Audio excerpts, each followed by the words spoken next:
Você já parou para pensar como alguém que era inimigo declarado da fé cristã se transformou em um dos maiores defensores dela? Pois é, essa é a história de Paulo, o homem que começou perseguindo os seguidores de Jesus e terminou sendo conhecido como o apóstolo dos gentios, responsável por espalhar o evangelho por todo o Império Romano. E hoje eu vou te contar essa transformação incrível. Se você ficar até o final, vai descobrir não apenas os fatos, mas também lições que continuam vivas até hoje. A história de Paulo começa com o nome de Saulo. Ele nasceu em Tarso, uma cidade importante da Cilícia, no que hoje é a Turquia. Era uma cidade rica em cultura, comércio e conhecimento. E Saulo cresceu nesse ambiente cosmopolita. Mas, ao mesmo tempo, sua família era profundamente judaica. Ele foi educado dentro das tradições mais rígidas do judaísmo e se tornou fariseu. Isso significa que ele conhecia a lei de Moisés de ponta a ponta. Era inteligente, disciplinado e apaixonado pelas tradições de seus antepassados. Além disso, Saulo tinha um privilégio raro. Ele era cidadão romano. Isso lhe dava direitos que a maioria dos judeus não tinha, como proteção legal, liberdade de movimento e acesso a certas oportunidades. Em resumo, ele era um homem com dupla identidade, judeu convicto e cidadão romano. Essa combinação seria decisiva mais tarde. Mas antes da transformação, vem a parte mais sombria da história. Saulo era um perseguidor. Ele via os cristãos como uma ameaça. Para ele, o movimento que seguia Jesus era uma heresia que colocava em risco a pureza da fé judaica. Então, ele decidiu agir. Estava presente quando Estevão, o primeiro mártir cristão, foi apedrejado até a morte. Saulo guardava as roupas dos que atiravam pedras. Para ele, aquilo era justiça. E não parou por aí. Saulo pedia cartas às autoridades para prender seguidores de Jesus. Entrava em casas, arrastava homens e mulheres e os levava para a prisão. O medo dele se espalhava. Para os cristãos, ouvir o nome de Saulo era quase como ouvir uma sentença de morte. Mas o destino de Saulo mudou em uma viagem. Ele estava a caminho de Damasco, pronto para prender mais cristãos. Só que, no meio do caminho, algo inesperado aconteceu. Uma luz forte brilhou do céu, mais intensa que o sol. Saulo caiu no chão, cego pela claridade. Então ouviu uma voz: Saulo, Saulo, por que me persegues? Ele perguntou: Quem és tu, Senhor? A resposta foi direta: Eu sou Jesus, a quem tu persegues. Aquele momento mudou tudo. Saulo ficou cego. Foi levado para Damasco, onde passou 3 dias sem ver, sem comer, sem beber. Enquanto isso, Deus falou com um discípulo chamado Ananias. Disse para ele ir até Saulo, impor as mãos e devolver-lhe a visão. Mas Ananias ficou com medo. Afinal, aquele era o homem que perseguia os cristãos. Mesmo assim, obedeceu. Foi até Saulo, orou por ele, e algo como escamas caiu dos olhos dele. A visão voltou, e junto com ela nasceu uma nova identidade. Saulo foi batizado, e a partir daí começou a ser conhecido como Paulo. Ele não era mais o perseguidor. Agora era seguidor. Não era mais inimigo da fé, mas defensor dela. E não pense que foi fácil.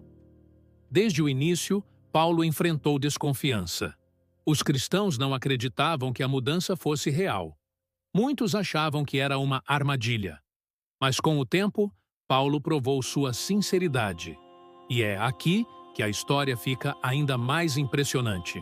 Paulo não apenas se tornou cristão. Ele se tornou um missionário incansável. Viajou por cidades, províncias, atravessou mares e enfrentou perigos de todo tipo. Levou a mensagem de Jesus para além dos limites do judaísmo. Falou com gregos, romanos, estrangeiros, escravos e livres. Por isso, é chamado de apóstolo dos gentios. As viagens missionárias de Paulo mudaram o curso da história. Ele fundou comunidades cristãs em lugares como Filipos, Corinto, Éfeso e Tessalônica. Cada cidade tinha seus desafios. Em algumas, ele era recebido com interesse. Em outras, era rejeitado com violência. Paulo foi preso, espancado, apedrejado e até dado como morto. Mas nada disso o parou. E tem mais. Paulo também escrevia cartas. Muitas delas foram preservadas e fazem parte do Novo Testamento. Nessas cartas, ele ensinava, corrigia, animava e explicava a fé cristã de forma prática. São textos que até hoje moldam a teologia e a espiritualidade de milhões de pessoas.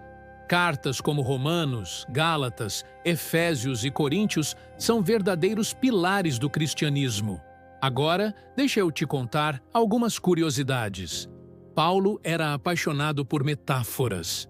Ele comparava a vida cristã a uma corrida, a uma luta, a uma batalha.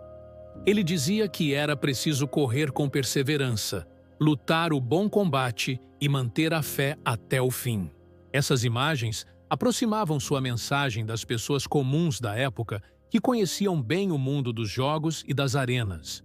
Outra coisa interessante é que Paulo não era um pregador que dependia dos outros para viver. Ele trabalhava como fabricante de tendas. Isso dava a ele liberdade para pregar sem depender financeiramente das comunidades. Era um homem prático, que unia teoria e ação. Mas nem tudo foi vitória.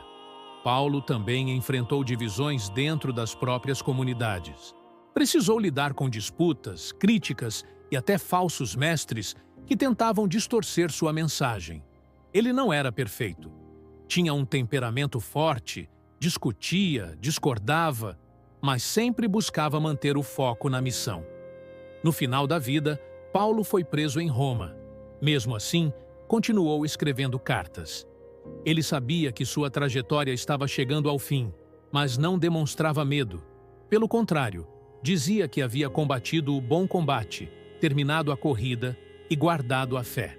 Segundo a tradição, Paulo foi martirizado em Roma, provavelmente decapitado. E aqui está a grande virada dessa história. O homem que começou perseguindo cristãos terminou morrendo como um deles. O inimigo virou aliado, o perseguidor virou pregador, e o que parecia impossível se tornou realidade. Agora, por que essa história ainda importa? Porque ela mostra que ninguém está além da transformação. Se um homem como Paulo pôde mudar, qualquer pessoa pode. Mostra também que Deus pode usar até os piores erros para construir algo grandioso. Paulo conhecia a lei, a cultura, a política. Tudo isso, que parecia apenas parte de sua vida antiga, foi usado para levar a mensagem a lugares que ninguém imaginava. E tem mais uma lição. Paulo nunca desistiu, mesmo diante de dificuldades enormes. Ele foi preso, espancado, humilhado, mas seguiu em frente. Isso inspira até hoje qualquer um que enfrenta obstáculos. Então, eu quero te fazer uma pergunta. O que você teria feito no lugar de Paulo? Você teria coragem de mudar radicalmente de vida? De abandonar o passado e seguir um caminho totalmente novo? A história de Paulo é um convite. Um convite para acreditar na possibilidade de recomeço, mesmo quando tudo parece perdido. Um convite para enxergar que a vida pode virar de cabeça para baixo e ainda assim fazer sentido. Se você ficou até aqui, eu quero que deixe sua opinião nos comentários. Compartilhe esse vídeo com alguém que precisa ouvir sobre transformação e recomeço. E claro, se inscreva no canal para acompanhar mais histórias que vão desafiar sua mente, sua fé e sua curiosidade.